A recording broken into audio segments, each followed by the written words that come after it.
Hey y'all, Georgie, aka GSC with Georgie, the CEO and founder of GSC Solutions here. In this video, what I want to talk to you about is how am I able to get everything done? This is a question that so many people ask me, especially considering the fact that I'm a CEO, I'm a mom of two, I am an author, content creator, and I have a bunch of other projects that I'm passionate about, as well as I sit on a few nonprofit organization boards. They're like, how the heck do you find time? How the heck do you check off all these boxes? Do you get all these things done? And the one that people get the most questions about is like, how are you able to make dinner? How are you able to make dinner so many nights in a row? And the answer to that is a virtual assistant, as well as just overall different assistants in different parts of my day-to-day life. And so I'll just talk a little bit about, I've had a nanny before, I've had a house cleaner before, I've had a personal assistant, and I have a virtual assistant. The virtual assistant is the longest role that I've had out of all of the ones that I just mentioned, and that's because the virtual assistant, she's more so helping, and I've had many actually, he, various people, and they help on a day-to-day to get the task for work done. I do have certain things that I kind of have to touch, specifically when it comes to my personal life. I would need a individual to pick up my kids from school or make dinner for them or go grocery shopping for us, etc. But there are certain pieces that I can't outsource to a virtual assistant. But I can outsource, if there's emails that we need to send, confirmations, invoices to clients, having a meeting be recorded, or even doing some of the actual day-to-day work that of the content production that we do or the business support and strategy that we do. So my virtual assistant can help in all of those places that allows me to get back time in my personal life to do the things that I am passionate about and the things that actually need my body in a seat, such as being at my daughter's dance recital, going to my son's football games, and different things like that.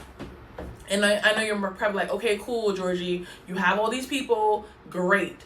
Where do you find them? How do you vet them? Great questions. Thank you for asking. I'll start off with the nanny, right? So I'll start there. I had a nanny mostly during the pandemic, and this was because working from home, I had a toddler, so my daughter was about 3-4 at that time, so she wasn't in school, so she didn't have any Zoom instruction. And then, is a 3-year-old really paying attention on a Zoom anyways? No. So my son, he was in 1st and 2nd grade during the pandemic, second and third grade. And he had virtual class, and he was used to the computer, so it was easy to just say, hey, do your work, have him in the office with me. That was fine. She's like, my daughter, I want to do this, I want to go outside, but it's a global pandemic, and my business is booming. I'm our only source of income because I can work in this setting, and at that time I had recently gotten divorced.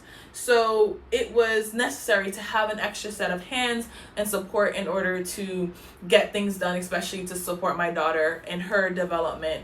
I had activities, but again, I wasn't able to be there as much as I would like or involve her as much as I was like in the day-to-day activities she needed for her personal development. And I didn't want to just slap her behind a tablet or a screen, which, we all need a break. Tablets and screen are fine, but 8 hours a day while I'm working, not great. So I used care.com to find a nanny, and it was a little tedious of a process. I had to go over, be really clear. So I'll say this, I'll say some tips. So one, you have to be very clear on what you're looking for. So I was clear on the time frame that I was looking for, how much I'm willing to pay, the type of person I'm looking for, their roles and responsibilities that they would have, the age of my children. And from those outreaches, I got dozens of replies, and then I had to wind down from those replies. There are certain people that instantly I knew they weren't going to be a good fit, whether it was their background, where they lived, just different things, because you know what you need for your family, your children. I narrowed it down to about 3 people. We did some demo days where they came to the house, and we did is this a match for my kids? Does my kids like this person? Do I like this person? How do they operate? What is their hygiene practices? And it was a complicated hygiene practices, like, do you take your shoes off at the door? Do you wash your hands? A lot of stuff, and everyone is different, so I'm not judging, but I know what my preferences are for someone that's going to be in our household, and so we have to vibe with them. We were able to find an amazing nanny. She was with us for about 6 months because after that, things started opening up, and she transitioned to a new family, which was great for everyone. Another staffing person that I have had is a personal assistant, and these people have doubled as like cleaners. So they, depending on where and who you're hiring, a personal assistant can do everything from grab something from you grab something for you from the store, do some household tasks, or maybe some it's work-based organization or a house organizational task. And I found these people on TaskRabbit. So TaskRabbit is a great tool to find similar process to care.com, where you have to put up a listing, be super clear, say your budget, and then review, because people will bid on it, or you can then find people and message them to say, hey, based on what your description of the type of activities that you do, you're a fit for the role that I have. Are you interested? Are you available? Can we see what can happen? So I did that, and I found some amazing people using TaskRabbit. Fun fact, I have been on both of these platforms as a vendor before. So in the past, when I was looking for side hustles, I've done care.com jobs, I've done TaskRabbit jobs. And so what I like about these platforms, especially in the gig economy, is that you can be both talent on the platform to get hired and get paid, or you can be a person using these services.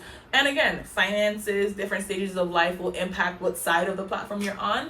But I really appreciate these tools that allow that flexibility. Then when it comes to virtual assistants, I did use onlinejobs.ph. I've used Upwork before. I've used Fiverr. And, I think, again, the same process. You have to be really clear around what you're looking for, your expectations of that person, and what does good look like. Because everyone is different. One person's good could be one person's horrible, and one person's great could be one person's it's okay. So being clear, setting the expectations, setting the tone of, this is what I'm looking for, here's why I'm looking for it, and if you don't provide it, this is what the next steps will look like. If you do provide it, this is what that look like, as well as like telling people your timeline, right? So that way your expectations are clear, the person's expectations are clear as well. And with hiring the virtual assistants, I actually had a different assistant at that time, an admin assistant, that because we got over 100 applications on one of those platforms, and I'm like, I don't got the time. I need the assistant because I don't have the time, and I'm about to take time. So my admin assistant actually looked over and narrowed it down to, I think, about 4 or 5 people. Then I did interviews, and I selected a person, and that person has been with me for over 3 years now, working on my team. So, find good people, be really clear about what you want. In this journey, I have had some really terrible people. I ended up hiring, and let me not say terrible, I've hired childcare professionals that just didn't work out, and as fast as I hired, everything looked good, and we ended that relationship very fast as well. There are staff and contractors, freelancers that I've hired, and I'm just like, it didn't work out. You said A, your resume said A, you did a good talk, but when it came time to execute, you just didn't meet what you said. You didn't do what you said you're gonna do. So I'm unable to compensate you. I'll compensate you for the time that you have worked, but I'm gonna have to end this relationship, and that's okay. I think there's a saying like hire slow, fire fast, and I definitely believe in that. And if you get good hires, right, good people will stay for a long time. And I'm really proud that the majority of the people that I work with, whether it's on a professional or a personal basis, have been in my life for a long time. And then, they get to know you, they get to know what you like, your interests, how to respond in your tone, right? They get to know you, and you build these deeper relationships with your team. And it's not just like, oh, this person works for me, this is an employee. Like, this is truly a team member. They are a partner in my bigger mission of achieving my business goals and my life goals. And in order for, and I'm happy that we could do a financial exchange to help them achieve their life goals, right? Some more automated like staffing stuff that I do is like I use simple stuff like Uber Eats. That's you're doing a transaction that keeps somebody employed. Instacart, right? I don't have the time to leave every day to go to the grocery store. Sometimes I do, but that's allowing another person to generate income while supporting you. You support them, and that's really what the ecosystem and the economy is all about. Beyond entrepreneurship, beyond business life, we are all humans here trying to survive, trying to make a living, trying to do right by ourselves and our families. And let's continue to work together, support each other, and make good decisions as we continue to grow. So that's my little review of hiring assistants, whether it's virtual assistants or household staffing. If you want to learn more about how I did this, you can message me on any social media platform. Happy to chat, happy to give feedback. But thank you so much for watching, and I will catch you in the next video. Remember to like and subscribe. Bye.